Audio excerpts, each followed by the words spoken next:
Hello, students, and welcome to part 2 of the one act play, The Rising of the Moon.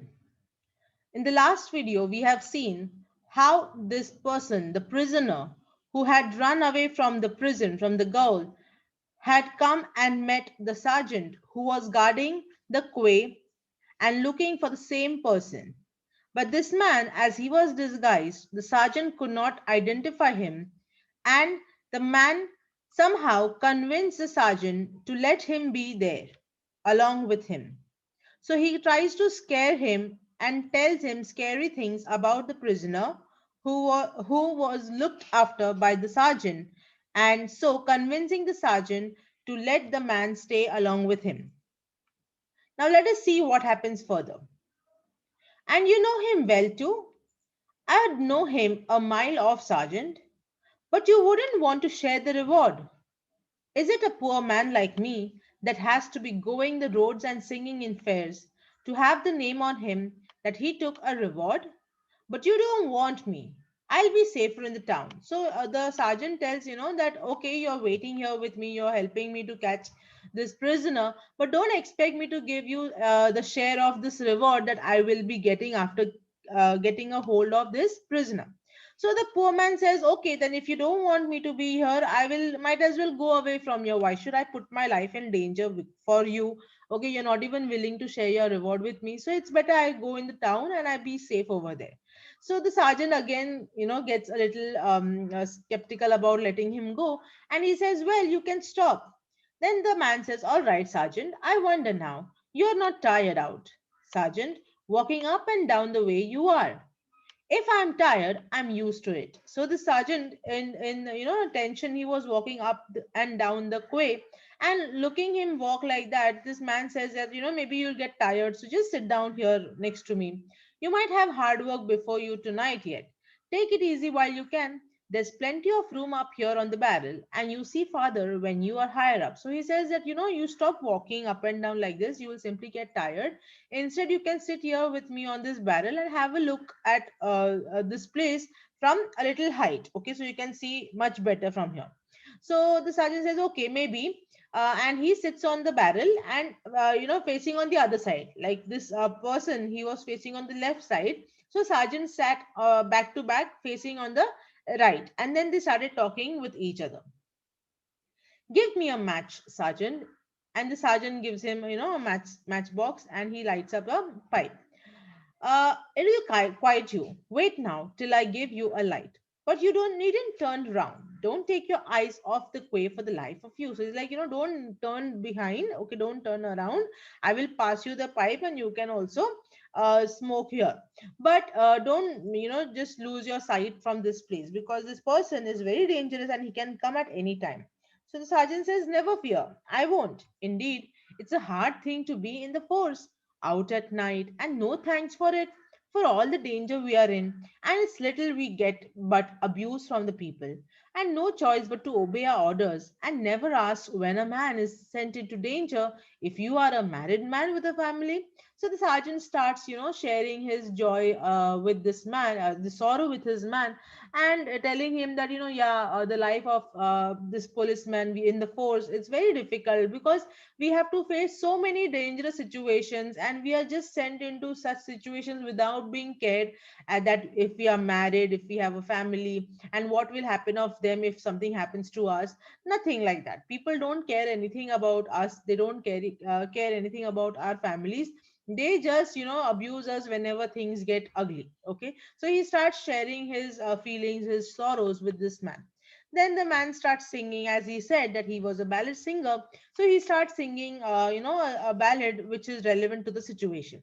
So the sergeant says, stop that. That's no song to be singing in these times. Ah, Sergeant, I was only singing to keep my heart up. It sings when I think of him. To think of us two sitting here and he creeping up the quay maybe to get to us. So he's like, I'm just singing so that I can keep up our spirit, so that we should not be scared, so that we should, not be bored looking at place like that, and, lose our attention from what we are here for. So just for that sake, I have started singing. So the sergeant says, are you keeping a good lookout? So he's like, okay, you're singing, but see that you don't lose your sight. you don't get distracted. So the man says, I am, and for no reward too. Am I the foolish man? But when I saw a man in trouble, I never could help trying to get him out of it. What's that? Did something hit me? So he's like, see, I know that, I'm not going to get any reward. I'm not going to get any kind of appreciation. But still, look, I'm here like a foolish man, sitting here next to you, putting myself in trouble along with you and trying to help you. So the sergeant says, okay, you will get your reward in heaven. Okay, so you don't worry about that. Don't worry about the reward. Once you go to heaven, you will receive your reward. So the man says, okay, I know that, sergeant, but life is precious, isn't it? So, okay, I know that I'm going to get this reward after my death, but yes, this life also which I have is very much precious. Well, you can sing it if it gives you more. So the sergeant says, okay, so if you think that singing this ballad is going to help you and raise your spirits, then go ahead and start singing, no problem. So this man again continues with his ballad, and while he's singing, he kind of misses a line, and sergeant immediately corrects him and tells him that you are missing a line. There is one line that you did not sing. So he also was aware about this ballad, okay, a national ballad which helped them to keep up the spirit of nationality and patriotism towards the country. So the man realized that the sergeant was just a sergeant, but truly he was an Irish person who felt also equally for his own country. So the man says, okay, you're right, Sergeant. So it is. I missed it. But to think of a man like you knowing a song like that.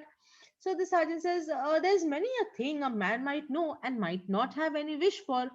Now, I dare say, Sergeant, in your youth, you used to be sitting up on a wall the way you are sitting up on this barrel now, and the other lads beside you, and you singing Granuel. So he's like, okay, so I'm sure that when you were young, okay, when you were young, and in those days, you also would sit on a high wall or something like that along with your friends and sing such songs of patriotism. So the sergeant says, yes, I did then. So man then suggests some more patriotic songs, and he says, yes, I have we did sing all of these patriotic songs when we were young. That was one of them. And maybe the man you're watching for tonight used to be sitting on the wall when he was young and singing those same songs like it's a queer world. So he's like, it's a strange world. Maybe you are saying that, now you're a sergeant, but when you were young, you also used to sing these songs. And maybe the person that you're looking for also did the same. So he's like, shh, I think I see something coming. It's only a dog.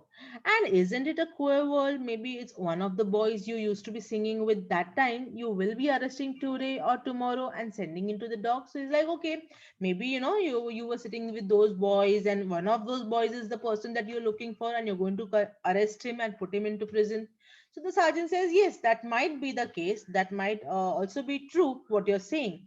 So the man says then, and maybe one night after you had been singing, if the other boys had told you some plan they had, some plan to free the country, you might have joined with them. And maybe it is you might be in trouble in now. So he's like, okay, that then the situation also would be different. That maybe if you would have joined their plans and done something, then you would not be a sergeant today.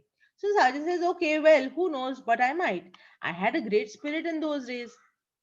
It is a queer world, Sergeant, and it's little any mother knows when she sees her child creeping on the floor what might happen to it before it has gone through its life, or who will be who in the end. So, like, we all do not know who we are going to be. We are just playing a particular part for the time being. We do not know what is going to happen ahead.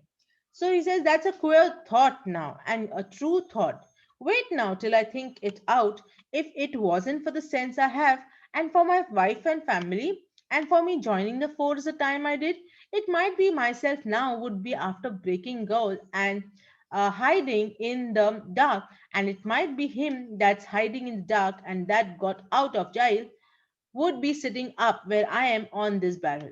And it might be myself would be creeping up trying to make my escape from himself. And it might be himself would be keeping the law and myself would be breaking it.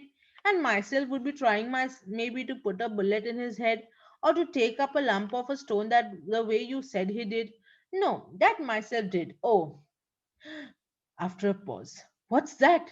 Grasped man's arm, and he jumps off the barrel, listens, looking out over water. It's nothing, Sergeant. So Sergeant says, okay, yes, you're saying right that life is very much uncertain. We do not know what is going to happen in future. Maybe I'm a sergeant now is because of the decisions that I made back then, thinking about my family, about my life, and all of these things.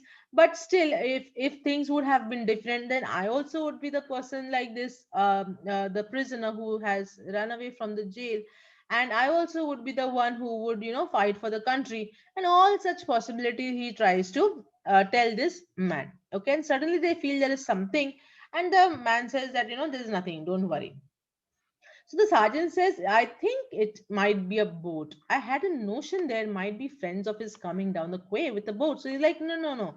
I think there's a boat which is coming from that side, and I'm sure it's happening because, according to what information we have, there is this, group of friends who are going to come here to receive this prisoner. So the man says, Sergeant, I'm thinking it was with the people you were, and not with the law you were when you were a young man. So he tries to, distract him again and tell him all of the possibilities if he was not a sergeant. Well, if I was foolish then, that time's gone. So he's like, okay, now that time is gone. Now let me concentrate on my present. Maybe, Sergeant, it comes into your head sometimes, in spite of your belt and your tunic, that it might be have been as well for you to have followed Granuel. So he's like, okay, I understand that now you've become a sergeant, but you might also be thinking sometimes that you should also have followed this freedom fighter Granuel, and you also should have helped in making this country free. So the sergeant says, okay, it's not your business of what I think. So the man says, okay, maybe you will be on the side of the country yet. And the sergeant gets off the barrel. He says, don't talk to me like that. I have my duties and I know them. That was a boat. I hear the oars. So he's like, okay, now you don't try to distract me. I know what I'm doing. And I'm sure that there is this boat which is coming from that side. I can hear the sound of the oars. Okay, so he goes to the steps and he starts looking down. Now this man again wants to distract him. He doesn't want the sergeant to know that there's this boat which has come to take him, and again he starts singing another ballad. Stop that, I tell you. And the man starts singing louder, okay, just to avoid listening to the sergeant. So he says, if you don't stop that, I'll arrest you. And he can hear a whistle from below which answers, the way this man sings, there is this whistle who responds to what he's singing. So the sergeant immediately understands that yes, there is this boat which has come, and this man may be the man who I am looking for. So he says, that's a signal. You must not pass this way. Step farther back. Who are you? You are no ballad singer. So then now he realizes that this person is not the ballad singer, but actually the prisoner who he was looking for. So the man says, you didn't ask who I am. The placard will tell you. So he says, okay, don't ask me who I am. Look at that placard and you will know who exactly I am. So he says, oh, you are the man I'm looking for. And the man takes off his hat and wig, okay, in which he had disguised himself, and the sergeant immediately catches him. And but this man says, yes, I am.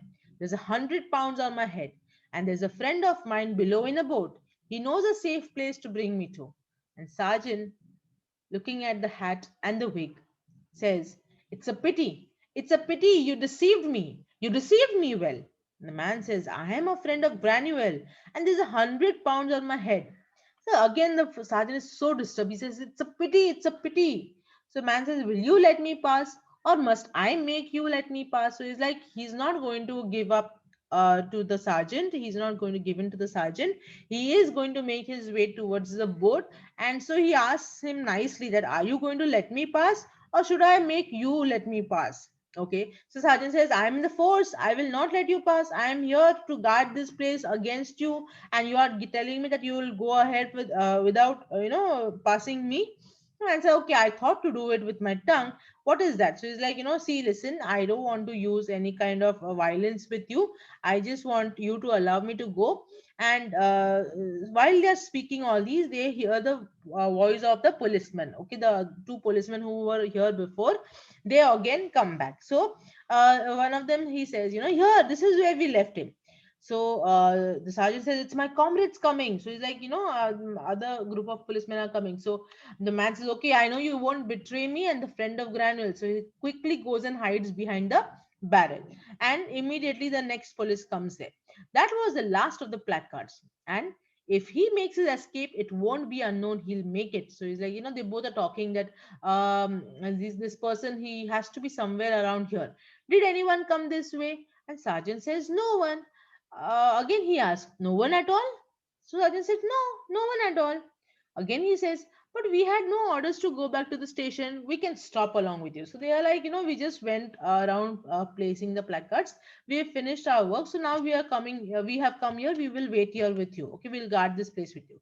But the sergeant wanted to protect this prisoner. Okay, because he knew that he was doing something for the country. Okay, and he also was a patriotic person, so he just wanted to get rid of these policemen so that the prisoner could escape from there. So he just tells him that, no, I don't want you all to wait here. There is nothing for you to do here. You all can go from here. I will manage looking at this place myself. So the policeman says, "But you only told us that once you finish placing the placards, come back here." And so we came. So he said, "Okay, I told you, okay, fine, but now I'm okay to be alone. So if any man come this way and you making all that talk, it's better that keep this place quiet. Go away from here. I'm alone. I will take care of this place." So say he says, "Okay, then we will leave a lantern here so that you can use it if it gets dark." So he says, "No, no, no, I don't want any lantern. You just go with you. You just go away from here."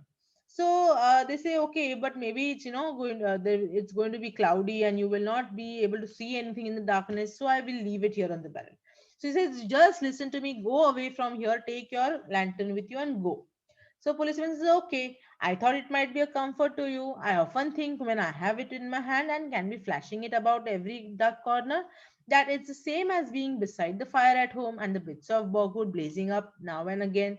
So he, tells him that, you can use this lantern so that you can keep it company. But the sergeant says, "Okay, now just stop all of these things. You and your lantern, please go away from here." And they go away. Okay, they walk out of the stage. And this person, the prisoner, comes from behind the barrel where he was hiding. And the sergeant says, "What are you waiting for?" So the man says, "Okay, I'm waiting for the hat and my wig which you are holding in your hand. Give it to me." So he says, "Okay," and then he hands it over to the man. So the man very thankfully tells, "Good night, comrade, and thank you. You did a good turn tonight, and I'm obliged to you. Maybe I'll be able to do as much for you when the small rise up and the big fall down." So he's like, "Don't worry. This sacrifice which you have done by not handing me out to the policeman, I will always be grateful to you, and I'm sure I will do my best in making this country a free place where the can come up and the big people can go down when we all change places at the rising of the moon." And they move away. The sergeant, he turns back to the audience reading the placard and he says, "£100 reward, £100. I wonder now, am I as great a fool as I think I am?" So he also does not understand if he did the right thing by letting the prisoner go away, or if he did the wrong thing and he did injustice to his duty. Okay, so with this the play ends. So I'm sure, my dear students, you understood what the play is all about, one act play is all about. Please go through the text once again by yourself when you are not surrounded by a lot of people around. Just sit quietly in a place and read the entire one act play which is given in your textbook. I'm sure you will be able to understand, and after you finish reading the text and seeing these videos, you will be able to solve all the question answers which are given within the chapter. Okay, here you can see here in the blue box, and also the question answers given in the brainstorming section of your lesson. I will inform you which question answers you have to write in your notebook, but till then, please be thorough with the chapter, with the one act play, and understand the characters and the roles that they have played throughout the play. Okay, until next time, thank you and have a nice day.